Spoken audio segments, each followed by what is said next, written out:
जो उनके वक्तव्य हैं, इसको लेकर मैं ज़्यादातर पिछले 2-2.5 साल में मैंने कोई वक्तव्य दिया नहीं। सबसे पहले नीतीश जी के स्वास्थ्य को लेकर टीका टिप्पणी उन्हीं के सहयोगी भाजपा के सुशील कुमार मोदी जी ने शुरू की।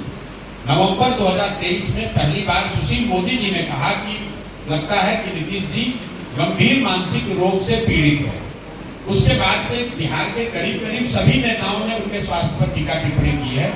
मैंने कभी टिप्पणी नहीं की थी जनवरी तक, लेकिन जनवरी में जब बीपीएससी का आंदोलन चल रहा था, अधिकारियों से या व्यवस्था से हम लोग की बातचीत चल रही थी, तब मुझे इस बात का अधिकारियों के माध्यम से भी फिर से ज्ञान हुआ, समझ आई कि नीतीश जी की मानसिक हालत दिनों दिन इतनी खराब हो गई है कि उनको ज्यादातर विषयों की समझ ही नहीं है, कोई उनको पता ही नहीं चल रहा है कि राज्य में हो क्या रहा है।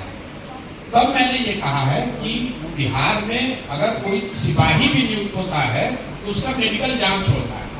कोई भी नौकरी, अगर आप पत्रकार हैं, अगर आप मानसिक तौर पर स्वस्थ नहीं है तो आपको पत्रकारिता की अनुमति नहीं दी जाएगी। ऐसा कैसे है कि 13 करोड़ लोगों के राज्य के मुख्यमंत्री, उनके मानसिक स्वास्थ्य की स्थिति को लेकर रोज चर्चा टिप्पणी हो रही है और सरकार की ओर से कोई वक्तव्य नहीं है, सरकार ने उसका कोई संज्ञान नहीं लिया।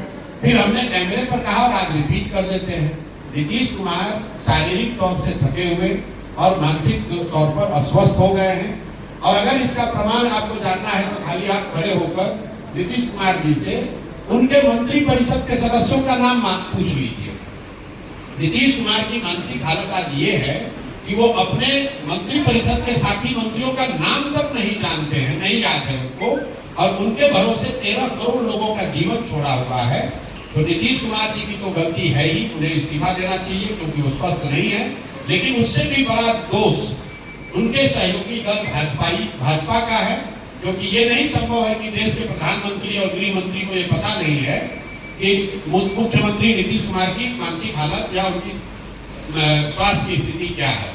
बावजूद इसके वो लोग नीतीश कुमार को सामने खड़ा करके राजनीतिक रोटी सेक रहे हैं। इसलिए मुझे लगता है कि इसके लिए भाजपा भी बराबर की गुनाहगार है, जो ये समझती है कि बिहार की जनता को मूर्ख बनाकर किसी तरह वोट ले लो और अगर कहीं जीत मिल गई तो नीतीश को हटाकर अपना भाजपा का मुख्यमंत्री बना लो।